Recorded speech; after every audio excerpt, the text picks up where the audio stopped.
Yeah. Wake up with coffee and sports. Sunrise glow, listen coast to coast. A flow like you know. Offensively, who made them? Oh, Patrick Mahomes. Sideline to sideline with plays to show. This network's got the spark. When you put up 300 yards rushing against someone, that you got your butt whooped. I feel like I would have liked to see Oregon, Ohio State in the semis, not the quarters. So I think some reseeding is probably where I would change. But they're out of their mind. They're going to do this 3 quarterbacks in a row. Here's the crazy. I just can't take it. Birds keep flying high, fans cheering loud, and one podcast moving through the crowd. Meaty boys brawling, no holds barred bout. This wire life never in doubt. Tune into the vibe. That's my bold prediction for the show. Devin Booker, in the next 3 years, he will be a Houston Rocket. Because I still think Seth is still at the top of his game. I do. I think he's right there. Who knows? Maybe. Not this year, but one time soon. Why wouldn't we potentially see Seth and Roman? Tune in the vibe.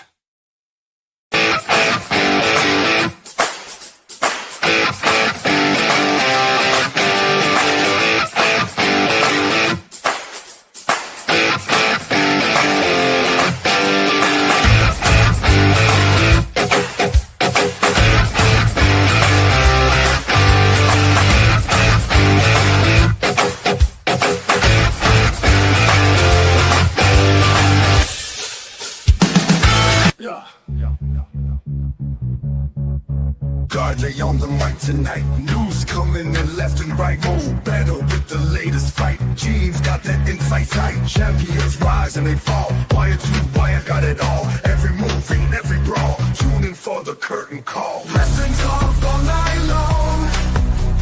Catch the latest match and song.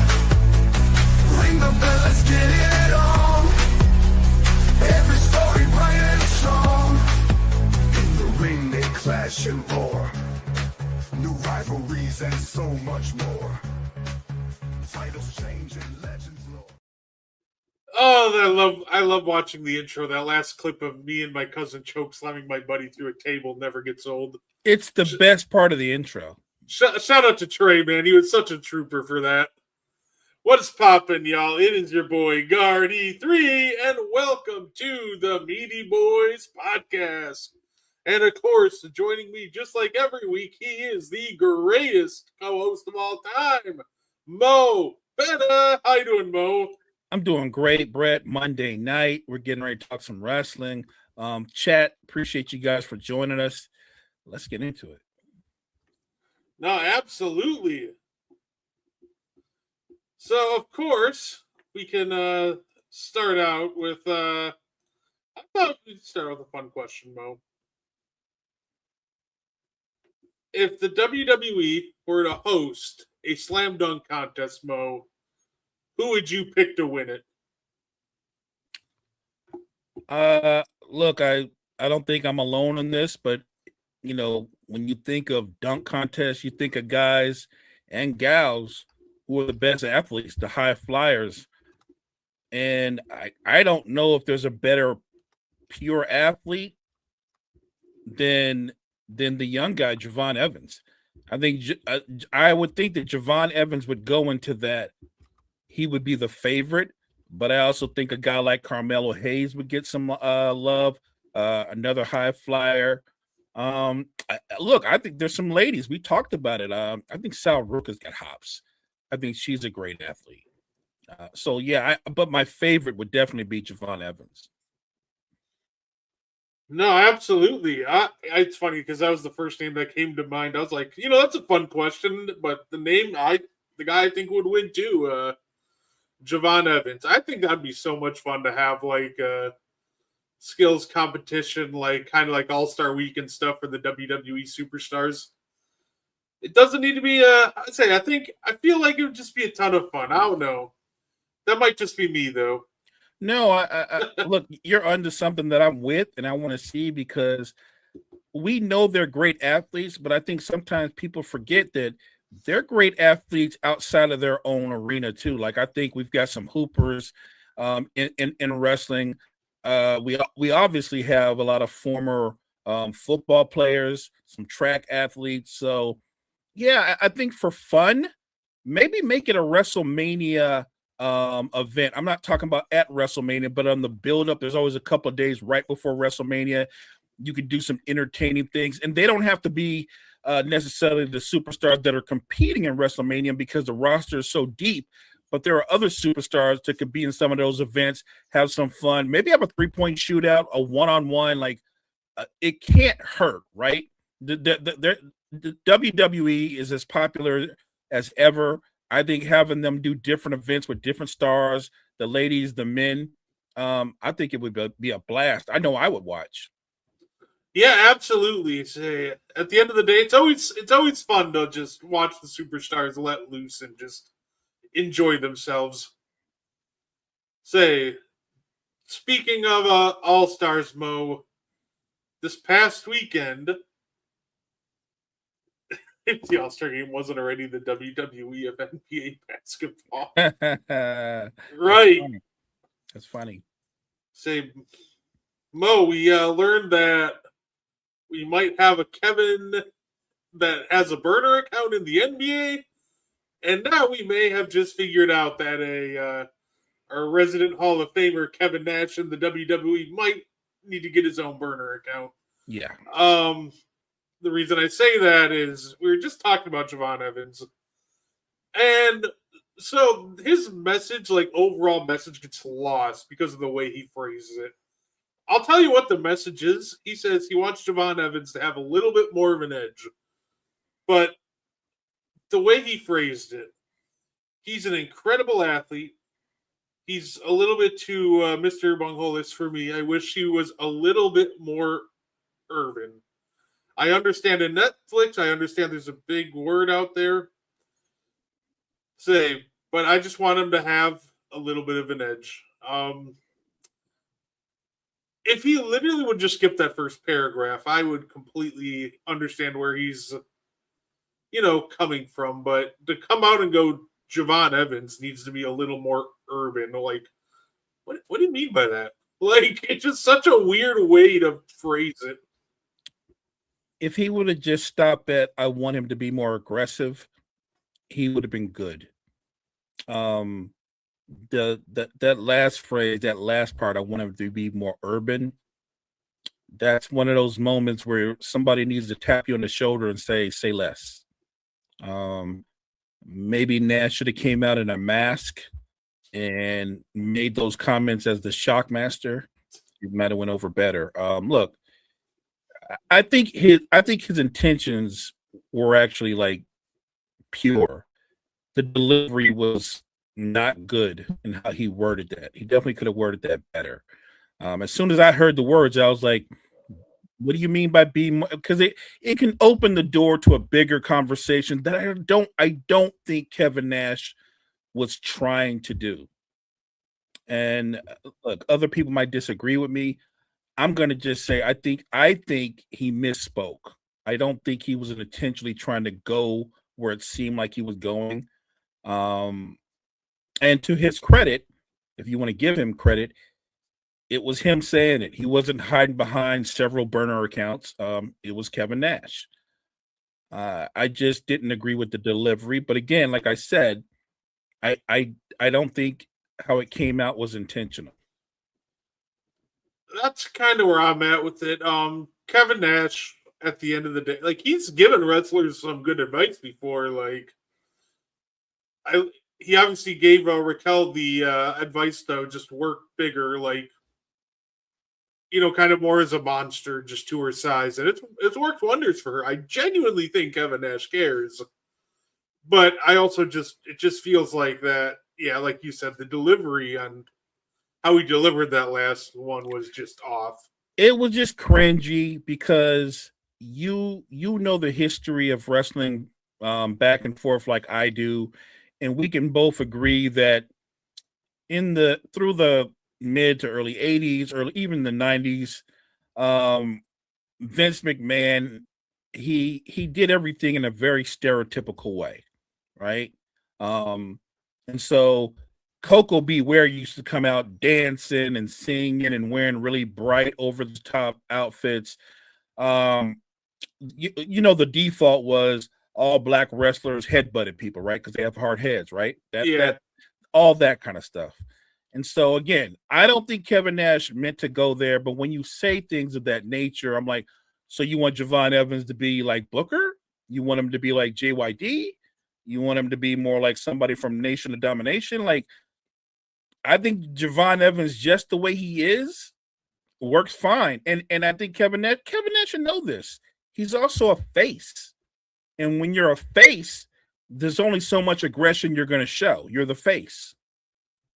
Yeah, I think we're going to get the aggressive Javon Evans at some point, but the babyface version of him doesn't really need the extra aggression right now. Right. The funny thing is, he's so early in his career, Brett, that I will say this: the idea of somewhere down the road, a guy with that kind of athleticism being a heel, that's really intriguing to me. No, absolutely. Speaking of we got a big event coming up soon, WrestleMania, which you can get tickets for 25% off. Apparently tickets are not selling as fast as WWE would like, which, by the way, that still means they've sold almost 40,000 tickets for each night. Facts. But they're apparently the reason why we don't got a lot of matches announced for WrestleMania right now is they're reworking a lot of the card because, well, once again, tickets aren't selling as fast as they thought they would. This feels like it's the most predictable problem, though, Mo. Of course it's not going to sell out. What are you selling them on this year, right? Last year, you sold out Mania. A year ago, he's going to sell out John Cena's last WrestleMania. The year before that, okay, The Rock's coming back for a WrestleMania match.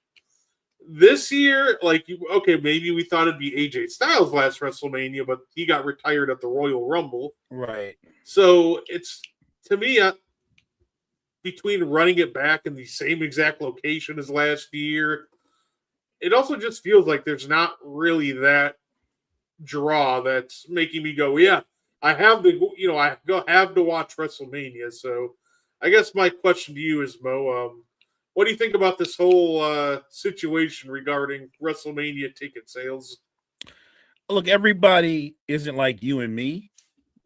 If we're gonna watch, you know what I'm saying? We're maniacal about wrestling, but do I think that what we have on the card so far, at least to build up what we think is going as far as storytelling, is that compelling? I don't think it's that great, but they've had to shift some things around too. No one predicted that Rollins was going to get injured. No one predicted that Breaker was going to get injured. Bianca Belair, it's still not a non-factor and won't be a non-factor. So that they've had to shift some things around.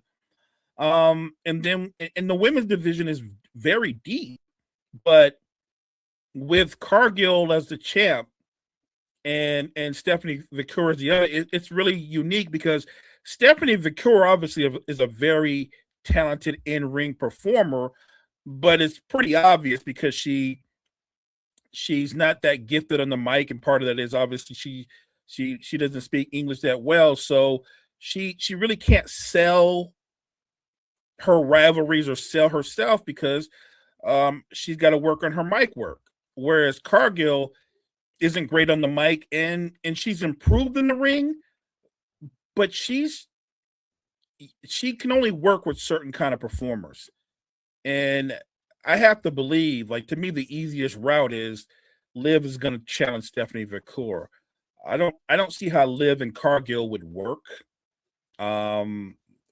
It seems like an odd combination. I said earlier this morning that it could work because Liv obviously is a heel, but isn't Cargill a heel too? So I don't see how that would work. When you're a heel, you've got a bigger bag because you're willing to do more things because you're a heel, and you don't have to win clean and it's still credible because you're a heel. I think the better matchup would be Victoria versus Liv, and they need to find somebody for Cargill. Oh yeah, hey, the Bakura versus Liv feud's already off to a terrific start. I'm not gonna lie, Mo. That segment that they had last week was so funny to me. Watching Dom just get slapped because Liv was talking crap to Stephanie. Dom is like such a great comedic performer because he's willing to take one for the team for the betterment of the storyline. Like the guy is just gold. He's gonna have. It looks like he's gonna have that kind of career like the Miz, where he can do a little bit of everything. No, absolutely. I feel like that.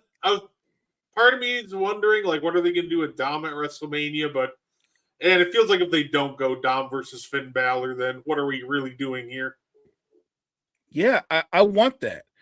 I want that because Dom has actually become such a big star that in a great match with he and Finn Balor, Dom could lose the belt. I still think Dom would still have that same heat about him. And he's the kind of guy that'll pick himself up and he'll be wearing another belt at some point, be it a tag team belt or the, you know what I mean? Like Dom's that kind of dude. And I think it'd be a great matchup between he and Finn Balor. I'd love that matchup. So I like the idea of that. I'm good, obviously, with Reigns and Punk. But we are talking about WrestleMania.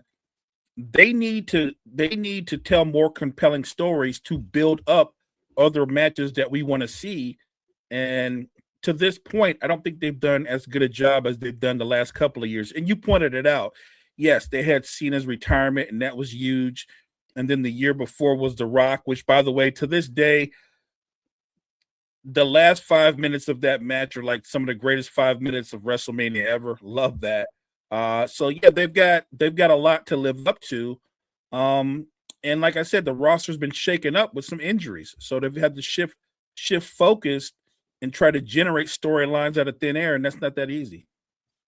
Yeah, I feel like it's also tough to like get the locals to come out, right? If you're running it back to back years, because you're already, if you're a local wrestling fan there, you're like, okay, I just paid, $1,000 or 1,500 or whatever for 2 nights of WrestleMania. Do I really want to do that again? Like, I feel like it's going to be challenging too to get some of those local guys, even if it is Vegas. There are a lot of high rollers, but man, say going to WrestleMania once is expensive. Trying to get people to go back to back years, they'll probably do it, but in this economy, that's rough. You bring up an excellent point. And look, let's be honest. In Vegas, those high rollers, more times than not, they'd rather be in the casino than spend that money on a ticket to WrestleMania. I'm just being honest. Mo, I got in front of me, I have the average ticket price for WrestleMania over the last 5 years. So, WrestleMania 37, Mo, average ticket price, $170. Not bad. I would have loved that. I would love that. WrestleMania 38, $135. WrestleMania 39, $169. Now we get the TKO, merger. So TKO's first WrestleMania is obviously WrestleMania 40. Average ticket price, $341. So we've doubled. WrestleMania 41 average ticket price, $635. Like, yeah, I can't imagine like a lot of people are dying to run that back for a second year in a row at the low price of $650 a night. Look, partner, and I know. Look, when people can afford the 170, I think even a lot of fans would be willing to pay 200. But now you're talking about not 300, but 600. Yeah, you're going to have some trouble selling tickets. And I think that TKO and WWE, the partnership, they have to be reasonable and know that you got to like read the room, know your audience. In this current economy, you're asking a lot to get fans to pay $200, $600 or more. Good luck. Hey, and you know what? I will say though, if you're a wrestling fan, it is always worth going to WrestleMania weekend, even if you don't do WrestleMania. Like, there's a lot of really good, like, independent wrestling that goes on that weekend because everybody wants to take advantage of the WrestleMania crowd. Like, some of my favorite moments from WrestleMania weekend. Now, like I said, I got lucky and I went to WrestleMania 40, so I had a lot of great memorable Mania moments that I got to watch live. But like a lot of my favorite moments were just outside of wrestling, like going to Remix Rumble, the WWE themed nightclub, going to CZW, say meeting up with Gene and a couple of my other friends up over in Philly. So That was dope. That was dope. yeah, so overall, like I will say, if anybody's listening and thinking about going to WrestleMania, like I said, if you're a big fan of professional wrestling in general, it's normally worth going to WrestleMania weekend, even if you don't do any of the WWE stuff. There's a lot of wrestling in town that week. See, I would like to go just for the reasons you pointed out. I want to one, be able to interact with all the other wrestling fans, but I think I would have a blast taking in a lot of the independent wrestling. I love that. I would have a lot of blast going to the different vendors and the other events outside of WrestleMania. Look, I can go to all that, have a great time, save some money, and watch WrestleMania on pay-per-view. Yeah, absolutely. Say, I know I think my buddy Nick did that actually. He bought his WrestleMania tickets. He went to Philly, saw how much they were going for, so he sold them, but then ended up just getting like cheaper, like $100 tickets on the day of. But it's a great strategy. It's a lot of fun. Like I said, I've heard rumors that WrestleMania might come to Indianapolis, so if it does, I'm definitely gonna be pulling up for that. See, we got to hook up. We got to link up so we can hit all the events outside of it. No, absolutely. Say they were even wrestling events at like 3 o'clock in the morning, which I thought was wild. That is crazy. But to be fair, I think the story behind that one was after night one of WrestleMania 40 is when they planned this event. But obviously, traffic to get out of WrestleMania was a nightmare.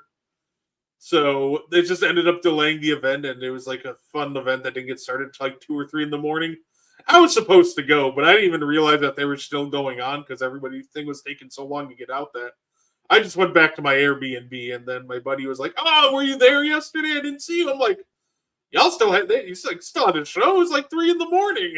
That's crazy.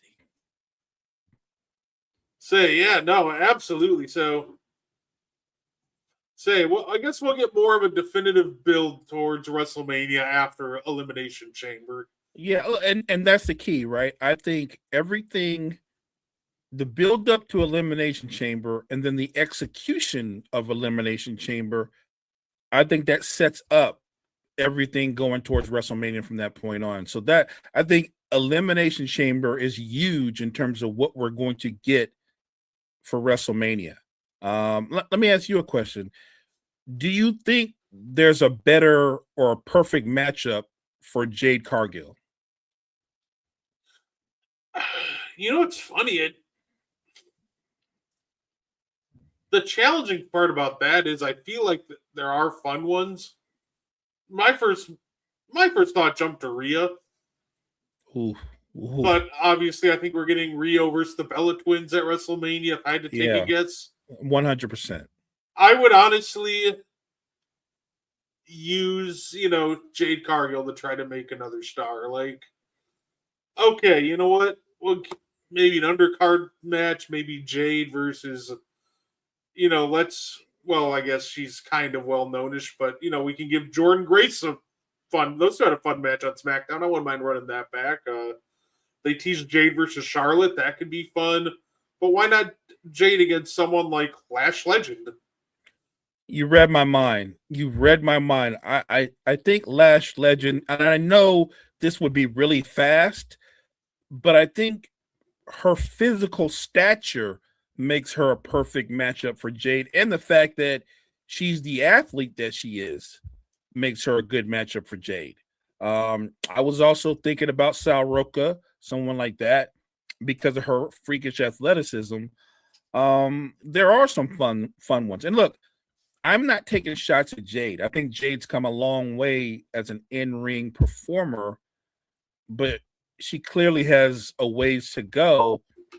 And since she's been champion, you could be, if we're being 100, the division's been a little stunted in one half because she's only defended the title one time. You've been the champion for over 100 days. One defense, like it's almost like they're hiding her. She's not injured. They're just not putting her in matches. Yeah, absolutely. And I'm looking forward to it. Like her and Naomi had a fun match last year at WrestleMania. So you know she can give you at least a fun match with the right opponent. So And I want to look again. I'm a fan. I know it sounds like I'm bagging on her. I'm not. Oh. I'm a huge fan, but I think because she's a power wrestler, you have to pair her with somebody who complements her skill sets. You just can't throw anybody out there. Like it wouldn't work. And I do think she will get better over time. If I were gonna complain, I would say that I think WWE, they rushed her too fast to put a belt on her. I feel like she should have spent more time in NXT. Honestly, I do. But they went another route.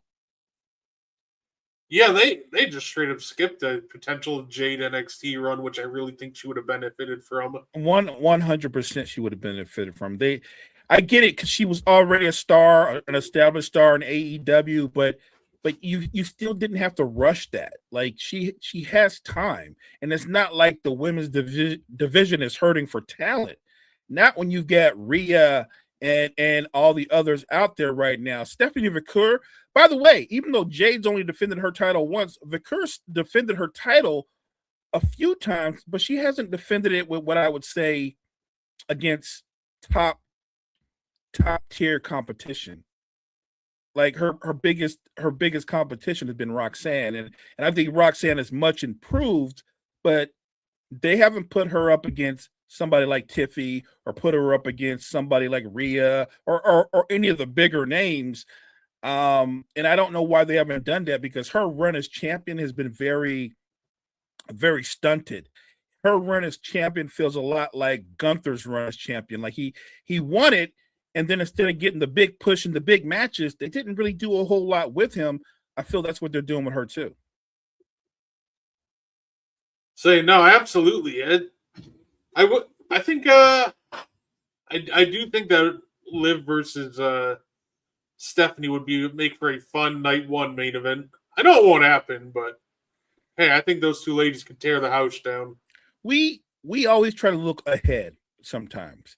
If that matchup does become what happens, I think it is going to be a great match. But I'll be honest, I would be shocked if Liv didn't walk out as a champ, because again, when you're the heel, I always feel like you have the advantage in a big match. And if Liv wins the belt again, I feel like that sets up maybe down the road. I don't want to see Liv and Rhea again, not anytime soon. Somebody put this out there. I think it was Will this morning. He said, what if it becomes a triple threat and it's Stephanie, Liv, and Roxanne?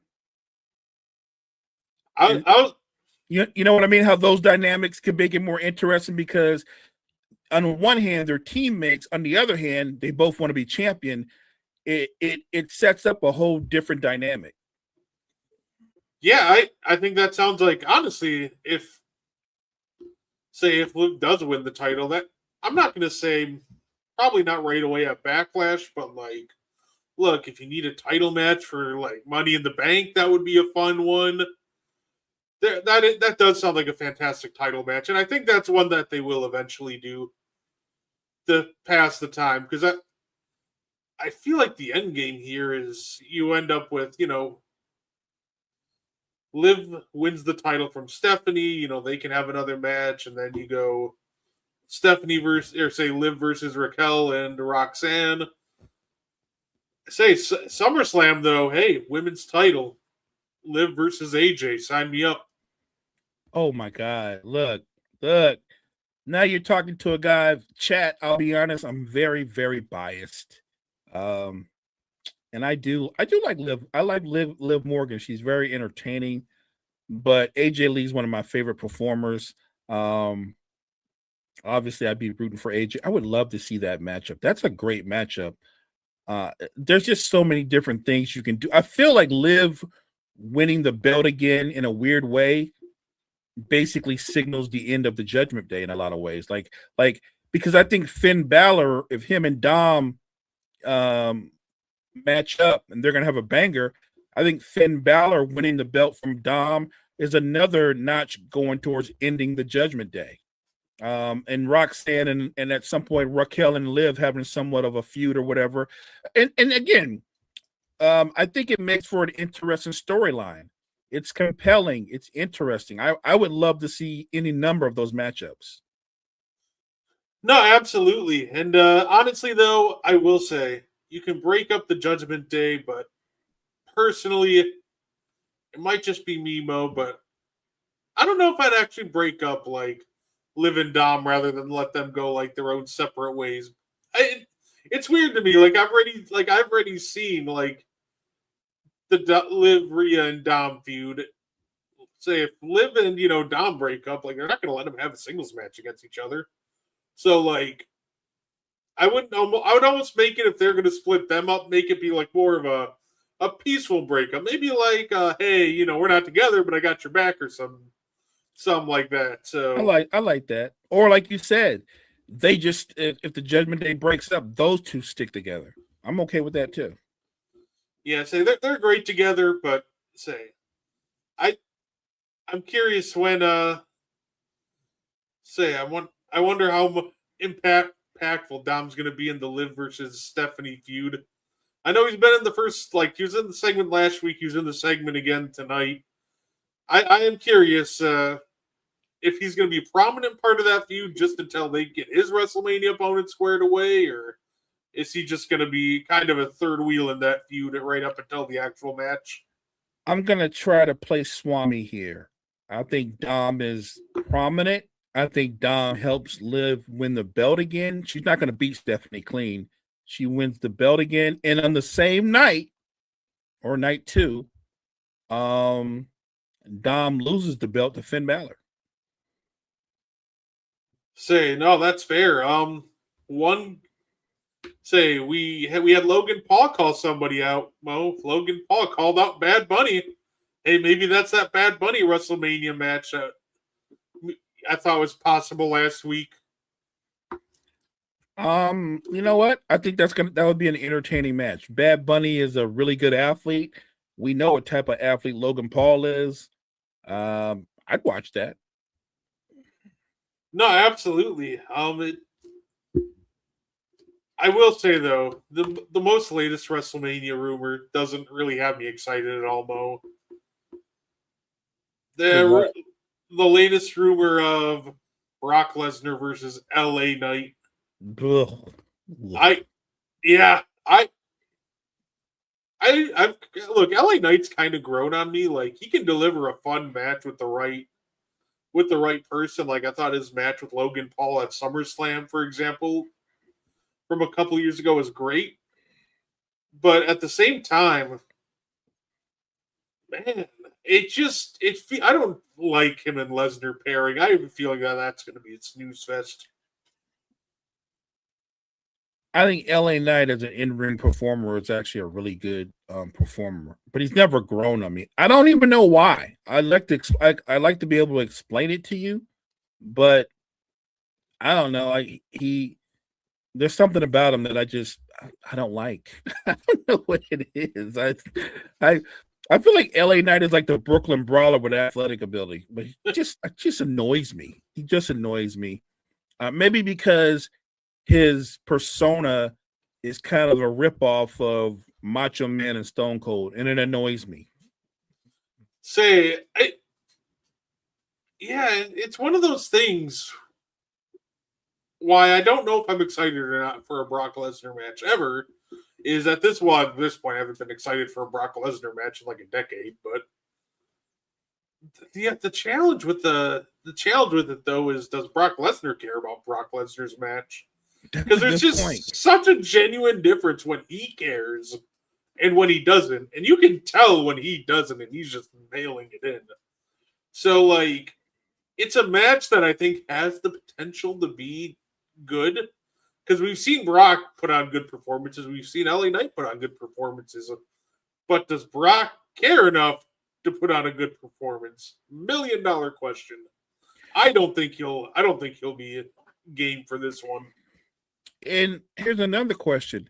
Is he going to continue his career as he's not even a part-time performer? He's a every now and then performer, or is he closer to retirement? Because if he's thinking about stepping away on a permanent basis, then the obvious opponent for Brock Lesnar would be Gunther. I think that's going to be SummerSlam. You got Brock Lesnar going into Minnesota. Obviously, that's his hometown. I feel like if they're gonna retire him, it's gonna be at SummerSlam in front of his hometown.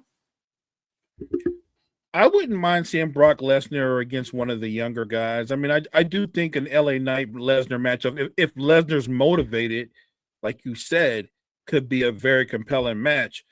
But maybe what he needs to be motivated is somebody he views as a physical challenge. That would be somebody like Obafemi. It's one of those things where I really would love to see, Oba be the one to step up to Brock. If you're going to give Brock a match at WrestleMania, you might as well try to put the young guy over with him. Yeah, that would have been fun. I feel like that would have just annoyed me because I know Oba would probably be the one losing.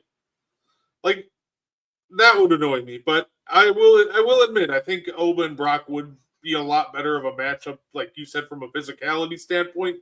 And if they went bold and let Oba win, that would probably just be the best result for everybody involved. That would be bold if they let Femi win, because you know how it usually goes. Lesnar would probably win, but it would be great if they shook it up. And because Lesnar winning, yeah, he's defeating Obafemi, but Obafemi is let's essentially call him, he's not a rookie to wrestling, but he is a rookie to the main roster, right? I don't think it enhances Brock Lesnar anymore, but if Obafemi beat Brock Lesnar at a WrestleMania, it absolutely elevates him.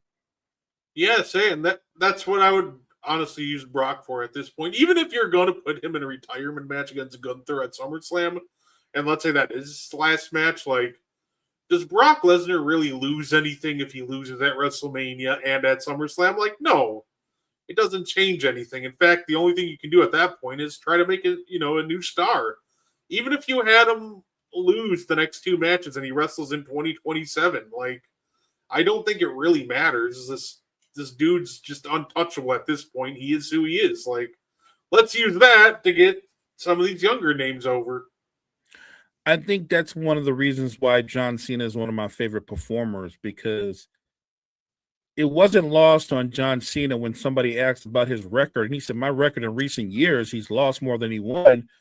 But that was because John Cena, even though he was a ginormous star, Brett, he had no problem putting guys over because he knew it was for the betterment of the company. It was for the betterment of wrestling. And it always gave those other performers a big push by beating John Cena. So I'm not sure Lesnar's cut from the same cloth. My gut instinct is Lesnar's cut from the same cloth as Hulk Hogan. And he's not trying to put anybody over, whether he's retiring or not. You know what's funny? From what I've gathered on like interviews and whatnot about Lesnar, I feel like it's more of a WWE issue. I think Lesnar would put, me over if I paid him, $5 million. Like, I pay him enough money. He's like, all right, who am I doing business with?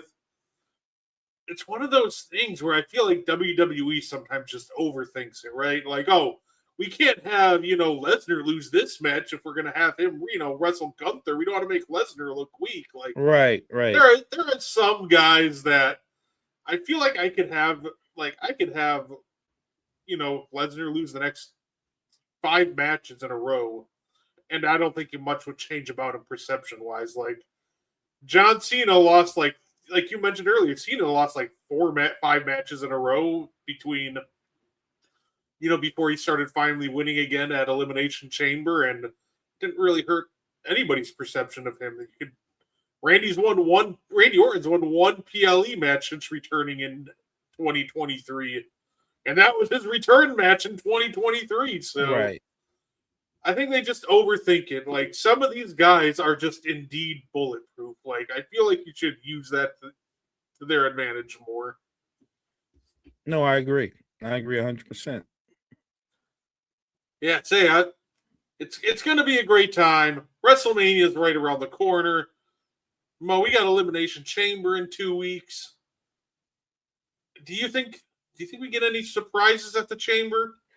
Like maybe Road to WrestleMania, where there's rumors swirling about guys like Chris Jericho. Do you think we get any big shockers at the Chamber to spruce up the road to WrestleMania? I hope so. I hope there's somebody throws a wrench in the current plans, the current path around. Maybe something we don't see.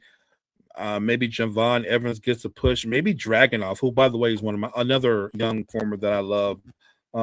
Maybe they call up from somebody from NXT and they get a push. There's so much talent top to bottom on the roster. It was a point where, Brett, I thought Sami Zayn was getting ready to get a really big push towards competing for a title. And maybe he was, but I feel like they pivoted away from that and changed their direction. And I don't know if that has anything to do with WrestleMania sales or any of that. I always think every time they pivot from a storyline, it has something to do with money, right? Like not necessarily the story, but the money or the interest in the feud. And I get that. I hope there are surprises. I hope performers that we don't see coming show up. And I'm talking old and new. So you can bring in a new star, but if they bring in somebody that's a blast from the past in the men's or women's division, I'm here for it. I love stuff like that. Saying friendly reminder, at least make the surprises make sense. I don't need a surprise and it resulting in Travis Scott being in the main event of WrestleMania. So no, I don't want that either. That to this day, the slowest and longest entrance ever. Yeah, that what's funny is that run-in, like the entrance took like 3 to 5 minutes to do, and it felt like it went for 15 watching it live, because I just remember like, okay, this is dragging, like you're only halfway up the ramp, please move quicker. It was a weird choice, but yeah, no, I agree. I hope there's a lot of surprises. I just hope there's no panic moves that lead to short-sighted decisions.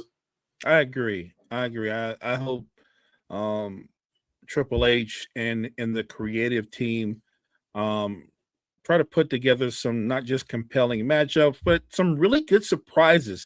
And look, you can bring back a blast from the past for a moment. They don't have to be part of WrestleMania, like being a match, but if they're just part of it, even the build up to it, we the fans, we soak that stuff up. So I'm here for that, and I hope they do things like that. I hope somebody that's injured isn't as injured as we think they are, and they surprise us. I look for those kind of surprises because I think it not only elevates the show, it elevates the build up to WrestleMania. So I'm like I said, I think Elimination Chamber is the start. It is the starting point for everything we're going to get. So I know that they're going to try to do a great build up, and they're going to have some surprises for us, and I can't wait. No, for sure. Before we get out of here, Mo, I'm going to push an agenda for 2026, and I think you'll be on board with this one. You know, we're talking, I think that Dominic Mysterio will lose the Intercontinental title at WrestleMania to Finn Balor. But the agenda I'm pushing is it's because they're getting him ready for that Money in the Bank run. That's right. I'm picking Dom Mysterio to win the Money in the Bank briefcase this year. I don't know if you're right, but I hope you're 100% right. I'm here for that. We've mentioned a lot of up and coming young stars. People forget that Dom is still a young man, and I think that he's paid his dues. And he's not done. I think Dom is ready to be elevated to competing with the very top of the card. So I love that Dom is going to win Money in the Bank. Sign me up for that. I'm with you. Yeah, it's gonna be it's gonna be great. They're gonna like tease us too. They're gonna let Sami Zayn finally win the big one just to get cashed in by Dom, and it's gonna be terrific television. Dom with the Money in the Bank suitcase is awesome because if there's anybody that ever cashed in at the perfect time, Dom is not going to cash in until the competitors are completely decimated. Dame Lillard win a match at WrestleMania, not playing the NBA season. Look, at the rate Dame's doing side quests, he just might. Why not? Say maybe we can get Kevin Durant at WrestleMania. He can wrestle some of the people he was talking smack on his burners with. I know this is outside of wrestling, but real quick, has it been confirmed that and I know he's already got a history with burners. Has it been confirmed that what's been reported is him? No, I don't think it ever. I don't know if it ever will. It's one of those things that it's weird. Like, if it's not him and the locker room understands it, then I'm sure that it will never just get addressed, or he'll randomly drop it in a tweet, but not. Honestly, Mo, I don't think it's him either in all reality. It's funny that people think it is, but I don't really think it's him. The only reason I'm saying it is because I'm with you. I lean towards more it's not him, but he does have a history of doing that, right? That's the problem. Like, you can say it's not him, but because he's had a history of doing such things, what if that casts just a little bit of doubt in that Houston locker room? Oh, if that does turn out to be true and that is him, like, they're gonna have to trade him in the offseason, because how do you function in a locker room where like your star player's doing stuff like that and your star player's 37? So like it probably just forces them to move on a lot sooner than they thought. But hey, you know what? Gotta love gotta love it. We got KD burners. It's gonna be a great episode of And One, Mo. It's gonna be great. Oh, I can't wait. I know we're here to talk about the wrestling, and we love wrestling, so we can do wrestling all day long. It's funny. I just had another entry into the wrestling slam dunk competition. Montez Ford. Oh no, absolutely. I remember we were talking about that, and that just reminded me of those really funny segments between Matt Hardy and MVP when they were doing all the different contests, and they played a game of one-on-one, and it was the most ridiculous thing ever. Anything you want to add before you get up on out of here, Mo? No, appreciate the chat. Thank you guys for joining us. And make sure you join us on N1 Thursday. Absolutely. Like I said, we'll be talking about burners. All-Star Weekend. Hey, maybe we'll start talking about other guys with burner accounts. Shout out Brian Colangelo, the son of Jerry Colangelo, who got in trouble on the 76ers for having a burner. All right, I remember that. Thank you everybody for tuning in. We definitely appreciate you, and we hope you check out Sports Report in about 7 minutes and enjoy the rest of your night.